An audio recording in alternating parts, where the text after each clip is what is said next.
Welcome to my channel do study channel. मैंने आप लोगों को क्लास 8 की ये जो चैप्टर नंबर 2 है micro organism friend and Foy, मैंने आप लोगों को कल पढ़ाया था।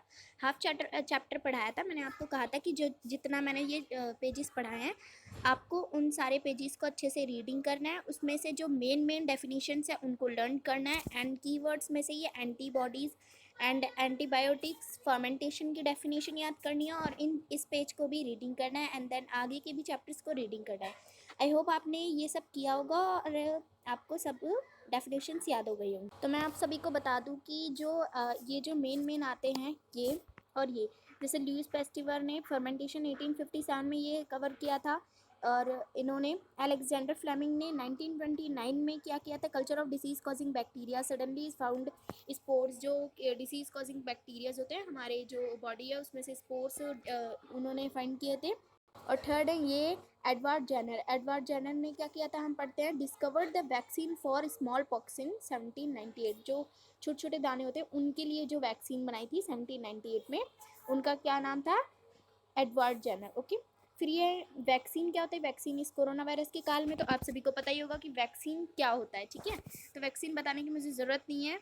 एंटीबॉडीज़ मैंने आपको बताया था कि जो हमारी बॉडी में जब डिसीज़ कैरिंग माइक्रोब्स यानी जो हमारे लिए हार्मफुल बैक्टीरियाज है वो एंटर करते हैं हमारी बॉडी में, तो हमारी जो बॉडी है वो प्रोड्यूस करती है एंटीबॉडीज़ को उन सभी से, उन हार्मफुल बैक्टीरिया से लड़ने के लिए। फिर हम करते हैं नेक्स्ट पेज, आप लोग ओपन कर लीजिए। क्लीन द एनवायरनमेंट, जो हमारे एनवायरनमेंट को क्लीन करने में बैक्टीरियाज हमारी किस तरह से यानी माइक्रोब्स हमारी किस तरह से हेल्प करते हैं। तो जो बूझो है यानी एक लड़का है जिसका नाम है बूझो, ये जो लड़का है इस लड़के का नाम है, यहाँ पे आपको दिख रहा है, इसका नाम है बूझो, इसका नाम है पहेली। ये जो पहेली है ये इससे क्वेश्चंस करती है एंड देन ये इसके आंसर्स करता है।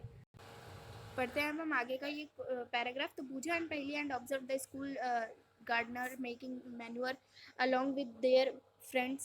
They collected waste of plants, vegetables and fruits from nearby houses and gardens. They put them in a pit meant of waste deposit. इसका मतलब है कि जो डिकम्पोस्ट करते हैं यानी जैसे चाय पत्ती, जब चाय बनाते हैं जो चाय पत्ती निकलती है बॉईल की हुई चाय पत्ती वो, या फिर आलू के छिलके, जो ये सारी चीज़ें होती हैं जैसे प्याज के छिलके, तो अगर हम इनको अच्छे से कहीं पन्नी वन्नी में बांध कर रख दें या फिर मिट्टी के अंदर दबा दें तो कुछ दिनों बाद ये मैनवर यानी खाद बन जाता है। तो मैं आपको बता दूं कि चैप्टर फर्स्ट में ये जो मैनेजमेंट प्रोडक्शन का क्रॉप प्रोजेक्शन एंड मैनेजमेंट आपका क्लास 8 का फर्स्ट चैप्टर है, इसमें सारी क्रॉप्स के बारे में बताया गया। Crops, irrigation, cultivator, sprinkle system, drip system, इन सब के बारे में बताया गया है कि इसी में दे रखा है आपको मैन्योर एंड फर्टिलाइजर्स की डेफिनेशन। ये है मैन्योर एंड फर्टिलाइजर्स की डेफिनेशन एंड इसके 4 पॉइंट्स है। वेरी इंपॉर्टेंट क्वेश्चन है ये, पेज नंबर 7।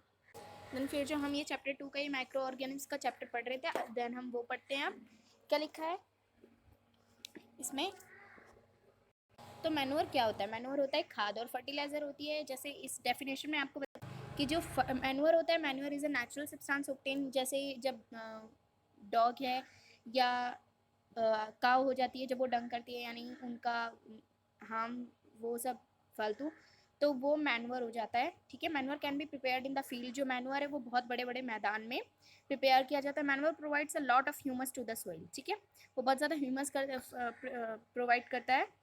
ठीक है, और जो फर्टिलाइजर होता है, fertilizer is man made organic salt यानी कि ये फैक्ट्रीज में बनता है। ठीक है, यहाँ पे लिखा भी है सेकंड पॉइंट में क्या लिखा है, फर्टिलाइजर प्रिपेयर्ड इन फैक्ट्रीज। तो ये जो फर्टिलाइजर ये फैक्ट्रीज में बनता है, प्रिपेयर्ड होता है। ठीक है, fertilizer is man made inorganic salt यानी ये इंसानों द्वारा बनाया जाता है। Fertilizer does not provide, third point में आपका लिखा है fertilizer does not provide any humus to the soil, वो कोई भी ह्यूमस प्रोवाइड नहीं करता सोइल के लिए। फोर्थ पॉइंट है fertilizer are very rich in plants nutrients like nitrogen, phosphorus and potassium. ठीक है, फिर हम करते हैं, अब हम सेकंड चैप्टर करते हैं जिस चैप्टर पे हम थे। हमारा ये चैप्टर चल रहा था ना अभी, ये सब तो हमने पढ़ लिया कि मैन्योर क्या होता है, मैंने इस मैन्योर एंड फर्टिलाइजर्स के बारे में आपको बता भी दिया है। अब हम करते हैं हार्मफुल माइक्रो ऑर्गेनिज्म। अभी तक हमने क्या पढ़ा था कि माइक्रो ऑर्गेनिज्म हमारे लिए यूजफुल होते हैं, ठीक है, हमारे फ्रेंड्स होते हैं। अब हम पढ़ते हैं वो हमारे एनिमी मतलब हार्मफुल कैसे होते हैं।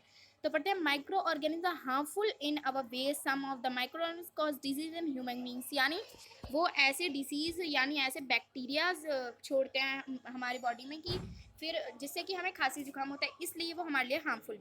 ठीक है, और सबसे फर्स्ट जो है वो फीमेल एनोफिलिस मॉस्क्यूटो है जो कि बहुत ज़्यादा हमारी बॉडी के लिए अच्छी बिल्कुल भी नहीं होते, क्योंकि उसी से ज़्यादा से ज़्यादा डिसीज़ कॉजिंग बैक्टीरियाज पाए जाते हैं। फिर हम बढ़ते हैं, यहाँ पे अभी आपने देखा था माइक्रो ऑर्गेनिज्म, यहाँ पे आगे माइक्रो ऑर्गेनिज्म आर कॉल्ड पैथोजोन्स। ये जो पैथोजोन्स है ना, ये कीवर्ड में भी है, तो कीवर्ड में है तो आपके लिए ये इंपॉर्टेंट है, आपको ज़रूर याद करना है। तो मैं बता दूँ कहाँ से कहाँ तक है कि जो आपका पैथोजेंस है उसकी जो डेफिनेशन है वो ये है कि some of the micro organism cause disease in human beings, plants and animals such disease causing called. फिर है कम्युनिकेबल डिसीज, यानी disease causing microorganism in humans. तो कम्युनिकेबल डिसीज क्या होता है? कम्युनिकेबल डिसीज होता है जैसे हम चीख मारते हैं, हाथ किसी से हेलो हेलो कर लेते हैं, तो इसको कहते हैं डिसीज कॉजिंग, यानी डिसीज कॉजिंग कम्युनिकेबल डिसीज, जो कि बोलते द्वारा या खांसते द्वारा, इन सब, या फूड के द्वारा, वाटर, एयर के भी द्वारा, कई बार एयर में भी माइक्रोओबल्स रहते हैं, माइक्रोब्स रहते हैं, माइक्रो ऑर्गेनिज्म, बट वो बैक्टीरियाज हमें नहीं दिखते। मैंने आपको कल ही बताया था कि वो माइक्रोस्कोप से दिखते हैं, वो बहुत ही ज़्यादा साइज में छोटे होते हैं। फिर हम पढ़ते हैं when a person suffering from common cold sneezes find droplets of moisture carrying thousands of virus. जब इंसान के जुकाम होता है ना, तो उसके अंदर थाउजेंड्स ऑफ वायरस होते हैं, उससे हमें इसीलिए दूर बना के रखना चाहिए, ठीक है। आज के लिए सिर्फ इतना ही, आज मैं सिर्फ इतना ही पढ़ाऊंगी जितना मैंने आपको पढ़ाया है। कम्युनिकेबल डिसीज एंड पैथोजेंस, ये सब आपको अच्छे से याद होने चाहिए। एंटीबॉडीज, एंटीबायोटिक्स, ये सारी डेफिनेशंस आपको याद हो जानी चाहिए। क्लीनिंग द एनवायरनमेंट, इन सब के बारे में आप रिविजन कर लीजिएगा। माइक्रो ऑर्गेनिज्म के बारे में भी पढ़ लीजिएगा। And Edward Jenner, Louis Pasteur, and मैंने आपको बताया था अलेक्जेंडर फ्लेमिंग, ठीक है। इन सब की जो आपके जिनने क्या क्या किया है वो सब आप रिवीजन कर लीजिएगा, रीडिंग कर लीजिएगा। ज़रूरी नहीं है कि आपको पूरा कली तक याद होना चाहिए, आप सिर्फ रीडिंग करिए और ये समझने की कोशिश करिए, बस आपको खुद याद हो जाएगा। Thank you for watch my video. I hope आपको ये चैप्टर अच्छे से क्लियर समझ आ गया होगा। देन मैं इसके आगे का चैप्टर आपको कल समझाती हूँ। एंड कल मैंने आपको बोला कि चैप्टर 1 भी पढ़ाऊँगी, क्रॉप प्रोजेक्शन एंड मैनेजमेंट। तो पक्का है कि कल मैं आपको क्रॉप प्रोजेक्शन एंड मैनेजमेंट पढ़ाऊँगी। इसके आगे इसमें ज़्यादा कुछ नहीं है, ये आप अगर रीडिंग करेंगे तो आपको खुद ही समझ आ जाएगा। कल मैं स्टार्ट करूँगी चैप्टर 1 क्लास 8 का। अगर अभी भी आपको कोई डाउट है इस चैप्टर 2 में से, तो आप मुझे कमेंट कर सकते हैं।